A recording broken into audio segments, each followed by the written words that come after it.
পুৰুষৰ হাততেই সুৰক্ষিত নহয় পুৰুষ কিশোৰক যৌন নিৰ্যাতন ফুটবল প্ৰশিক্ষকৰ ডুমডুমাৰ ফুটবল প্ৰশিক্ষক ৰঞ্জন বৰ্মনৰ বিৰুদ্ধে তিনিখনকৈ এজাহাৰ দাখিল তিনিচুকীয়া জিলাৰ ডুমডুমাৰ ৰঞ্জন বৰ্মন নামৰ এগৰাকী ফুটবল প্ৰশিক্ষকে সংঘটিত কৰা এক নিকৃষ্ট আৰু জঘন্য ঘটনা পোহৰলৈ আহিছে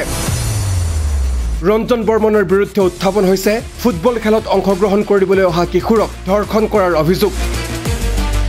এই ঘটনা সন্দৰ্ভত তিনিটি কিশোৰৰ অভিভাৱকে পৃথকে ৰঞ্জন বৰ্মনৰ বিৰুদ্ধে এজাহাৰ দাখিল কৰিছে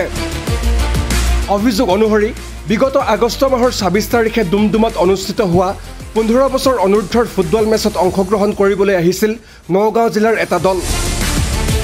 সেই দলটোৰে ১৪ বছৰীয়া এটি কিশোৰক একেলগে শুবলৈ দি নিশা বলপূৰ্বকভাৱে ধৰ্ষণ কৰে ৰঞ্জন বৰ্মনে এই কথা আন কাৰোবাক ক'লেই কিশোৰটিক মাৰি পেলোৱাৰো ভাবুকি দিয়ে ৰঞ্জনে 11 ছেপ্টেম্বৰৰ সন্ধিয়া কিশোৰটি গৈ ঘৰ পোৱাৰ পাছতেই সমগ্ৰ কথা বিৱৰি কয় পিতৃ মাতৃক লগে লগেই পৰিয়ালৰ লোকে ঘটনাৰ সবিশেষ উল্লেখ কৰি ৰহা আৰক্ষী থানাত দাখিল কৰিছে এজাহাৰ সেই এজাহাৰৰ ভিত্তিতে অভিযুক্ত ৰঞ্জনৰ বিৰুদ্ধে পক্সো আইনৰ অধীনত এক গোচৰ ৰুজু কৰিছে কেৱল সিমানেই নহয় আন দুই কিশোৰৰ ক্ষেত্ৰতো অনুৰূপ ঘটনা সংঘটিত হোৱাৰ তথ্য পোহৰলৈ আহিছে ২০২৩ চনৰ ছেপ্টেম্বৰ মাহতো ৰঞ্জন বৰদলৈ মৰিগাঁৱৰ এটি কিশোৰক ধৰ্ষণ কৰিছিল ভুক্তভোগী কিশোৰটিয়ে মানসিক অশান্তিত ভুগি এবছৰৰ পাছত সকলো কথা পৰিয়ালক অৱগত কৰাত এতিয়াহে পোহৰলৈ আহে সমগ্ৰ ঘটনা জানিব পৰা মতে ফুটবল প্ৰশিক্ষক ৰঞ্জন বৰ্মনে পূৰ্বেও এনে বহু কাণ্ড সংঘটিত কৰিছে এই সন্দৰ্ভত প্ৰতিক্ৰিয়া প্ৰকাশ কৰিছে সচেতন ৰাইজে ডুমডুমাৰ এই ঘটনাটো আজি যেতিয়া শুনিলোঁ মই দুখ পালোঁ কিন্তু আচৰিত হোৱা নাই কাৰণ এই ৰঞ্জন বোলা যিজন ব্যক্তি এই ব্যক্তিজনৰ বিৰুদ্ধে বহুতবাৰ এই এটা আহি আছে অভিযোগ আহি আছে যে এই বদমাছটোৱে বহুত কিশোৰ আৰু শিশু ল'ৰাক যৌন নিৰ্যাতন চলায়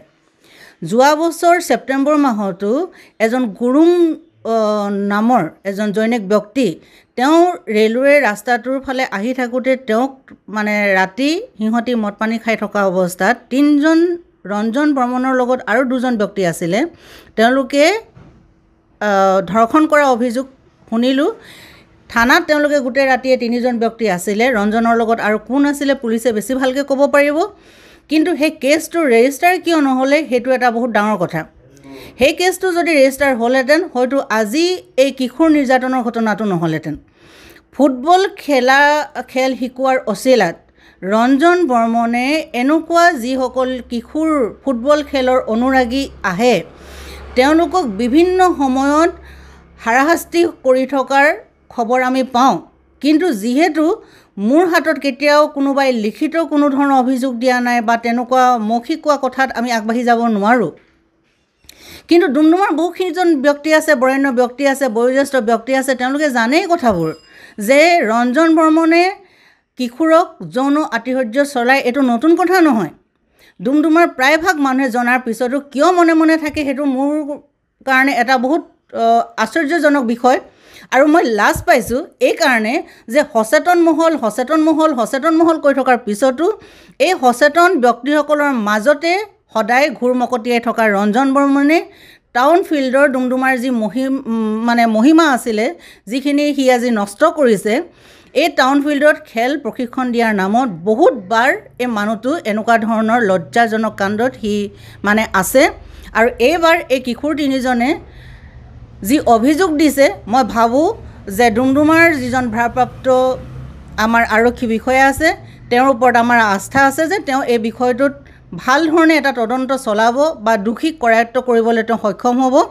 আৰু প্ৰশাসনৰ ওচৰত আমাৰ এয়াই আহ্বান যাতে এনেকুৱা কঠোৰৰ পৰা কঠোৰ শাস্তি এই পাখণ্ডটোক দিয়ক যাতে দ্বিতীয়বাৰ কোনোবা এটা ৰঞ্জন বৰ্মনেও এনেকুৱা ধৰণৰ কাম কৰিবলৈ সাহস নকৰে হয় চাওক আচলতে ইতিমধ্যে আমি জানিবলৈ সক্ষম হৈছোঁ যে ডুমডুমাৰ এগৰাকী ফুটবল প্ৰশিক্ষক জনক বৰ্মনৰ ওপৰত আচলতে মৰিগাঁও সদৰ থানাত আৰু নগাঁৱৰ ৰহাত আচলতে তিনিজন কিশোৰে যৌন নিৰ্যাতন চলোৱা বুলি এক গুৰুতৰ অভিযোগ তুলি এক এজাহাৰ দাখিল কৰিছে আৰু তাৰ পিছতেই আজি আমি ডুমডুমাবাসীৰ এজন যুৱ প্ৰজন্ম হিচাপে লজ্জিত হৈছোঁ আৰু দ্বিতীয়টো কথা ক'ব বিচাৰিছোঁ যে এনেধৰণৰ অভিযোগ এয়াই প্ৰথম নহয় পূৰ্বতেও এইজনৰ ওপৰত আচলতে এই যি ডুমডুমাৰ শৈক্ষিক যি জীৱনক কালিমা সনাৰ যি এক ষড়যন্ত্ৰত এইগৰাকী প্ৰশিক্ষকে আচলতে জনক বৰ্মন উপাধিৰ প্ৰশিক্ষকজনে আচলতে লিপ্ত হৈছে। এয়াই প্ৰথম ঘটনা নহয়, আগতেও এবাৰ এনেকুৱা ধৰণৰ ঘটনা ঘটিছে, কিন্তু কিহৰ কাৰণে সেই ঘটনাটো গাপ দিয়া হ'ল সেয়া কিন্তু আমি গম নাপাওঁ। কিন্তু এই যি ঘটনা, খেলিবলৈ অহা যি ছাত্ৰ ছাত্ৰীসকলৰ যি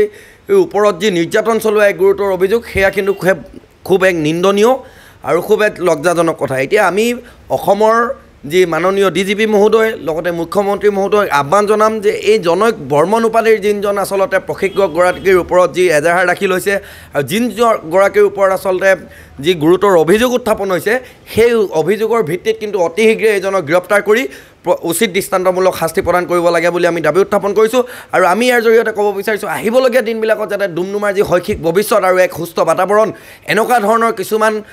কালিমা সনা এনেকুৱা ধৰণৰ প্ৰশিক্ষকৰ কাৰণে যাতে ডুমডুমাৰ এক শৈক্ষিক ক্ৰিয়া আৰু এক সুস্থ বাতাবৰণ যাতে এইসকলৰ হেৰিয়াত যাতে বিনষ্ট হ'ব নালাগে, এয়া কিন্তু আমি স্পষ্টকৈ কৈ দিব বিচাৰিছোঁ। ধন্যবাদ। ইফালে সম্প্ৰতি পলাতক অৱস্থাত আছে ৰঞ্জন বৰ্মন। সমগ্ৰ ঘটনা সন্দৰ্ভত ৰহা, মৰিগাঁও আৰু ডুমডুমা আৰক্ষীয়ে অব্যাহত ৰাখিছে তদন্ত। কাকপথাৰৰ পৰা দিগন্ত সোণোৱালৰ ৰিপৰ্ট, আপডেট নাও।